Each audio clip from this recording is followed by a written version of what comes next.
শহীদ তানভীর হায়দার নূর।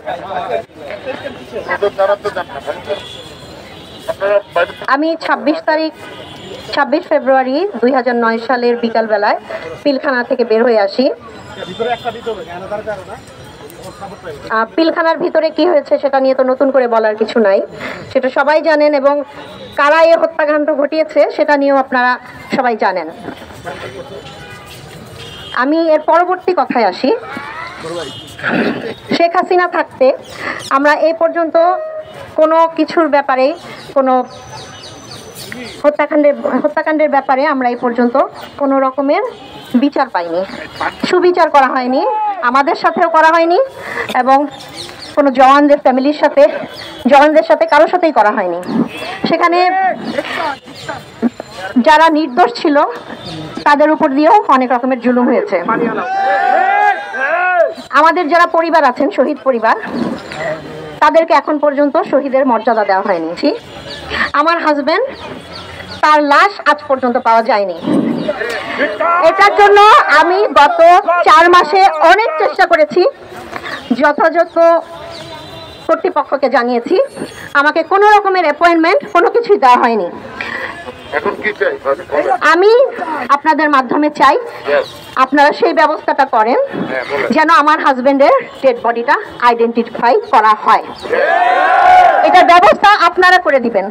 এবং এর পরবর্তীতে আমি আজকে বলে যাব, আমাকে এতটা ভয় দেখানো হবে, আমার সন্তানের উপর দিয়ে অলরেডি তার আইসিসবি ছিল, তাকে ইচ্ছাকৃতভাবে বাদ করা হয়েছে এভাবে, এবং আমাকে জানানো হয়েছে যে আমার ছেলেকে বলা হয়েছে তোর মা যদি মুখটা বন্ধ রাখতো তাহলে এই কাজটা হতো না। তুই কোয়ালিফাইড ছিলি কিন্তু তোকে দেওয়া হয় নাই। আমি আজকে বলতে বাধ্য হচ্ছি, আমার আরো একটা ছেলে আছে, তাদের দুজনের ভবিষ্যৎ কি হবে আমি জানি না। আমি 3 মার্চ 2009 প্রথম বলি, পিলখানাতে আমি যখন যে রুমে বন্দি ছিলাম, সেই রুমে আমাকে যারা ধরে নিয়ে যায় তাদের মধ্যে 3 জন হিন্দি ভাষা বলছিল, যার জন্য তারেক সিদ্দিকীর মিসেস আমার গায়ে হাত পর্যন্ত তুলে। এই কথা আমি মইনুর আহমেদকে বলছি, তৎকালীন শহীদ পরিবার সহায়তা কেন্দ্রের যতগুলো অফিসার ছিল তাদের সবাই জানে। আমাকে এই জন্য অনেক অপমানের শিকার হতে হয়েছে। এই পর্যন্ত আমি যে কোনো জায়গায় চাকরিতে গেছি, আমাকে চাকরি করতে দেওয়া হয় নাই। এই জিনিসগুলো রাওয়া থেকে শুরু করে সব জায়গাতে জানানো হয়েছে, আমাকে কেউ কোনো সাহায্য করে নাই, কোথাও করে নাই। এখন পর্যন্ত আমি কোথাও কোনো হেল্প পাই নাই, কোথাও না, কখনোই আমাকে হেল্প করা হয় না। আমি মাথা নিচু করে বেঁচে থাকি, আমার বাচ্চারা মাথা নিচু করে বেঁচে থাকে। আমি যেখানে যাই আমাকে আঙ্গুল তুলে বাজে কথা বলে। আমি কি সেরকম মেয়ে? আমার নামে কেন ধরনের কথাবার্তা হবে?